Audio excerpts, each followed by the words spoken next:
মুসলিম ভাই বোনেরা, আপনারা যে যেখান থেকেই আমাদের আজকের এই আলোচনা শুনছেন, আমরা তাদের সকলকে আমাদের তারাকান্দা বড় মসজিদ চ্যানেলের এই আলোচনা শ্রবণে অংশগ্রহণ করার জন্যে আমি আন্তরিক ধন্যবাদ জানাচ্ছি, মোবারকবাদ জানাচ্ছি। পাশাপাশি আমি সকলের কাছে উদাত্ত আহ্বান জানাচ্ছি, আমরা যেন আজকের এই আলোচিত বিষয়গুলি আমরা আন্তরিকভাবে গ্রহণ করে সমাজে আমাদের এই উচ্ছৃঙ্খল বিশৃঙ্খল অশান্তির সমাজে যেন আমরা এই সমস্ত আলোচনাগুলিকে পরস্পর বেশি করার চর্চা করার চেষ্টা করি। আল্লাহ যেন আমাদের সকলকে তৌফিক দান করেন, আমরা বলি আমিন। সম্মানিত দর্শক শ্রোতা, আমি আজকে আপনাদের সম্মুখে যে বিষয়টি আলোচনা করতে চাচ্ছি, যে গুরুত্বপূর্ণ বিষয়টির অবতারণা করার ইচ্ছে করেছি, সেই বিষয়টি হল আমাদের কাছে অচিরেই চলে আসছে ঈদুল আজহা, কোরবানির ঈদ, যেটাকে আমরা বড় ঈদ বলি, কোরবানির ঈদ বলি। সেজন্য আমি দেশ ও সমাজের সমস্ত মুসলিম ভাই বন্ধুদের উপকারার্থে প্রয়োজনীয়, জরুরি এবং বিশেষ করে আমাদের দ্বীন ও শরীয়তের মর্মনিহিত কিছু আলোচনা কথা আপনাদের কাছে তুলে ধরতে চাই। আশা করি এই আলোচনাগুলি আমরা আন্তরিকতার সাথে গ্রহণ করলে, শ্রবণ করলে আমাদের সমাজের কাজে আসবে। প্রিয় মুসলিম ভাই বন্ধুরা, অচিরে আমাদের সামনে আসছে কোরবানির ঈদ, কোরবানি। এই কোরবানির ঈদ এবং কোরবানি আমাদের মুসলমানদের একটা ইবাদতের অংশ, অন্যতম একটা গুরুত্বপূর্ণ ইবাদতের অংশ। এই ইবাদতের মাধ্যমে আমাদের মুসলমানদের, আমাদের ইসলামের অন্তর্নিহিত, মর্মনিহিত গুণাগুণ, মর্মনিহিত উদ্দেশ্য প্রকাশিত করি। সেই বিষয়টি আমরা অনেকেই হয়তো উপলব্ধি করি না। আমরা আমাদের এই ঈদকে, কুরবানি ঈদকে, অথবা আমাদের ঈদুল ফিতর যে ঈদ, এই সমস্ত ঈদ পর্বগুলিকে আমরা স্বাভাবিক একটা জাগতিক বিনোদন মনে করি। আসলে মুসলমানের ঈদ, মুসলমানের উৎসব পার্থিব তথাকথিত শুধু উৎসব নয়, আনন্দের একটা পর্ব নয়, বরং এর পিছনে নিহিত আছে গভীর মর্মার্থ, গভীর তাৎপর্য, মানবতার কল্যাণের বিষয়, বিশ্ব স্রষ্টা আল্লাহ রাব্বুল আলামিনের সাথে মানুষের গভীর সম্পর্কের কথা।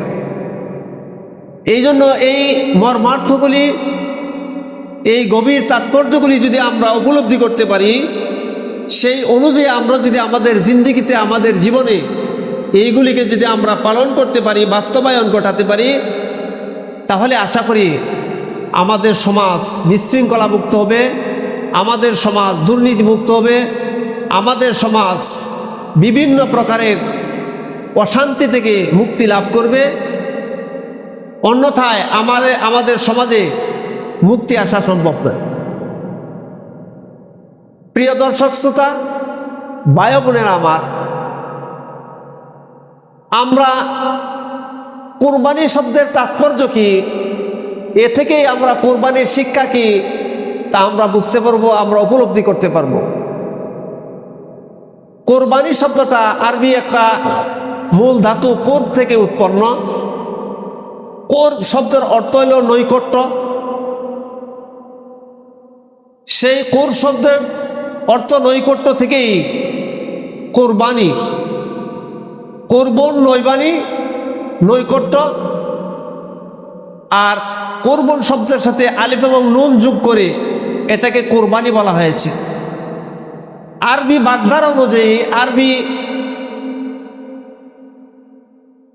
অভিধান অনুযায়ী যে সমস্ত ইসিমের শেষে, যে সমস্ত মসদরের শেষে আলিফ নুন আছে,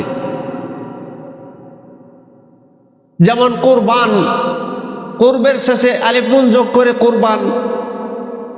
এরকম ভাবে শুক্রন বা সাক্রন শব্দের শেষে আলিফ যোগ করলে হয় শুক্রান। এই সমস্ত শব্দগুলি মূল ধাতুর ভিতরে নিহিত যে অর্থ থাকে, মর্মার্থ থাকে, এটার আদিক কথা বোঝায়। ঠিক এই দৃষ্টিতে কোরআনকেও কোরআন বলা হয়। কেন? কোরআন শব্দটা কেরাতুন শব্দ থেকে। কেরাতুন শব্দের অর্থ হলো পাঠ করা, পড়া। কেরাতের অর্থ পাঠ করা। এখান থেকে কোরআন শব্দের অর্থ হলো ওই গ্রন্থ, যে গ্রন্থকে অধিক পরিমাণে পাঠ করা হয়, যে গ্রন্থের পাঠ অনেক পরিমাণে, অধিক পরিমাণে হয়, সেই অধিক পরিমাণে পাঠের গ্রন্থকেই, পুস্তককেই আরবিতে কোরআন বলা হয়। ঠিক অনুরূপভাবে কোরব শব্দের অর্থ হলো নৈকট্য। তাহলে কোরবানি শব্দের অর্থ হবে অধিক অধিক পরিমাণে নৈকট্য। এটা কার নৈকট্য? এই নৈকট্য হলো মহান রাব্বে করিম আল্লাহ রাব্বুল আলামিনের সাথে বান্দার সুসম্পর্কের নৈকট্য। এবং এই কুরবানিকে আল্লাহ রাব্বুল আলামিন নিজে কুরবানি শব্দের দ্বারা বর্ণনা করেছেন। যেমন সূরা মায়েদায় হযরত আদম আলাইহিস সালামের দুই সন্তান হাবিল এবং কাবিলের ঘটনা আল্লাহ তাবারক ওয়া তাআলা কুরবানি বিষয়ক ঘটনা নিজেই উল্লেখ করেছেন। ওয়াতলু আলাইহিম নাবা আবনাই আদম ইয কাররাবা কুরবানাম ফাতুকুব্বিলা মিন আহাদিহিমা ওয়া লাম ইউতাকাব্বাল মিনাল আখার। এখানে আল্লাহ রাব্বুল আলামিন হাবিল কাবিলের কুরবানি দেওয়ার ঘটনা উল্লেখ করে এখানে আল্লাহ রাব্বুল আলামিন হাবিল যে কথাটা বলেছিলেন কাবিলের বিপরীত, হাবিল আল্লাহর পছন্দনীয় কথা, আল্লাহমুখী কথা, আল্লাহর সন্তুষ্টির কথা বলেছিলেন। এই জন্য আল্লাহ রাব্বুল আলামিন হাবিলের কথাটাকে অত্যন্ত ভালোবেসে, মহব্বত করে, পছন্দ করে কোরআনে কারিমে তার নবীর উপর ওহী আকারে নাজিল করে দিয়েছেন। যেটা সেই কিয়ামত পর্যন্ত যত কোরআনের পাঠক থাকবে, হাফেজ, কারি, আলেম ওলামা সকলেই এই আয়াত তেলাওয়াত করবে। এবং বিশেষ করে কোরআনের যারা অর্থ বুঝে তেলাওয়াত করে, অর্থ বুঝতে পারে, আলেম উলামায়ে কেরাম, তারা কিন্তু এই আয়াত থেকে বুঝে নেয় যে এখানে আল্লাহ রাব্বুল আলামিন সেই হাবিলের আল্লাহর পছন্দনীয় কথাটাকে বলেছিলেন। এই জন্য এখানে আল্লাহ রাব্বুল আলামিন এই আয়াতে তার ঘটনা উল্লেখ করেছেন। এবং শেষে আল্লাহ রাব্বুল আলামিন হাবিলের কথা যে ইন্নামা ইয়াতাকাব্বালুল্লাহু মিনাল মুত্তাকিন, যে আল্লাহ এই কুরবানি গ্রহণ করে নেন যারা মুত্তাকি, যারা পরহেজগার তাদের কাছ থেকে। যারা মুত্তাকি তাদের কাছ থেকে। মুত্তাকি কারা?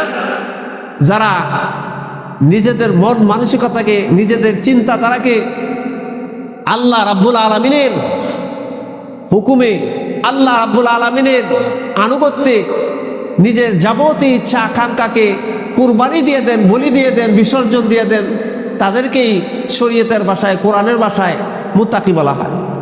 এই জন্য কুরবানির মূল তাৎপর্য হলো আত্মবিসর্জন দেওয়া, স্বার্থ ত্যাগ করা।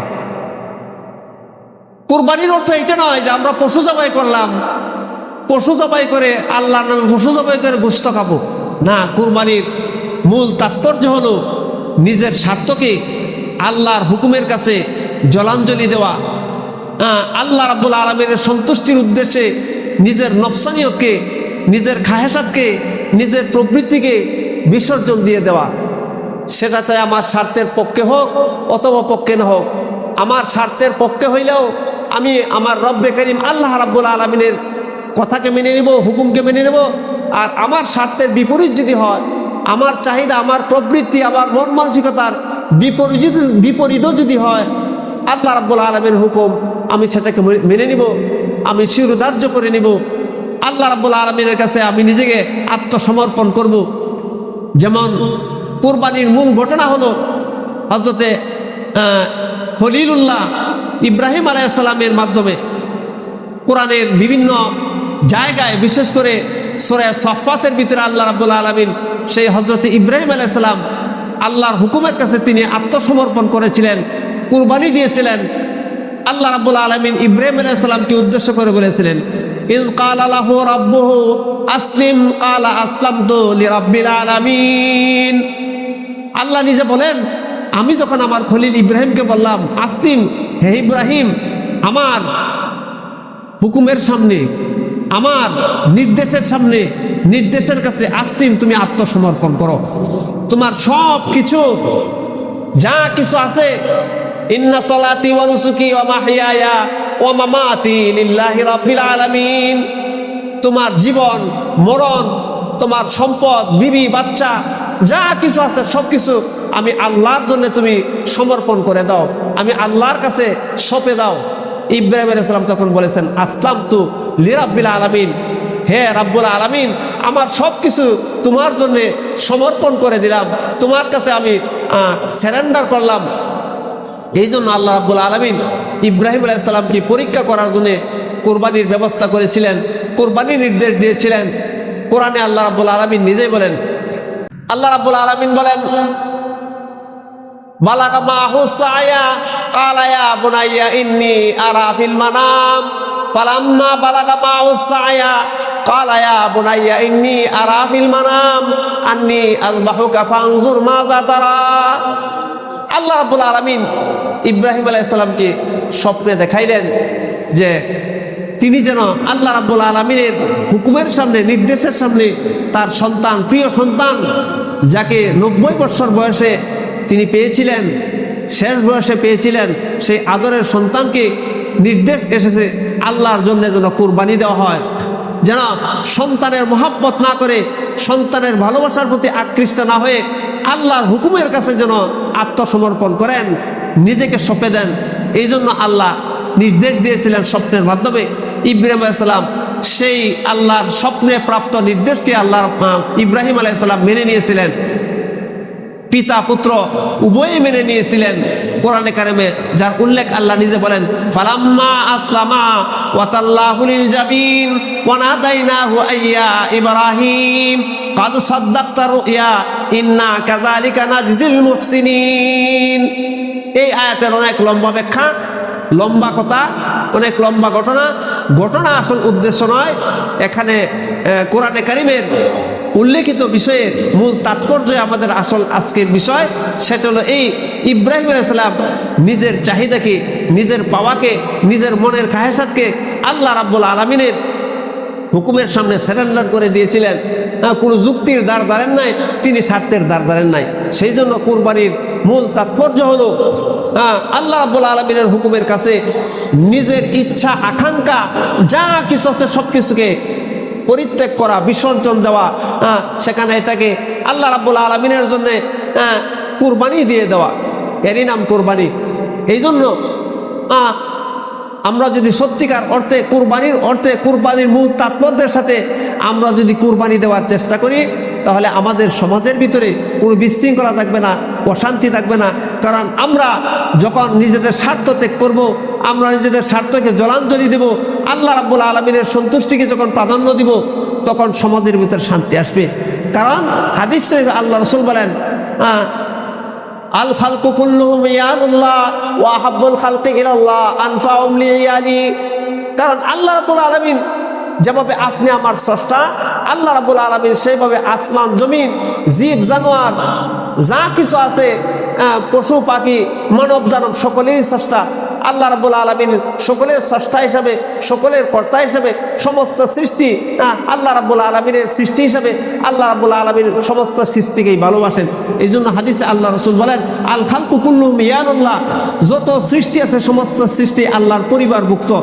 আমরা যেভাবে আমাদের পরিবারের লোকদেরকে ভালোবাসি, পরিবারের লোকদের কল্যাণ চাই, পরিবারের লোকদের সুখ চাই, শান্তি চাই, ঠিক আল্লাহ রাব্বুল আলামিনও তার সমস্ত সৃষ্টির কল্যাণ চিন্তা করেন, সমস্ত সৃষ্টির শান্তির চিন্তা করেন, সমস্ত সৃষ্টি আল্লাহ রাব্বুল আলামিন উন্নতির চিন্তা করেন, উন্নতিকে ভালোবাসেন।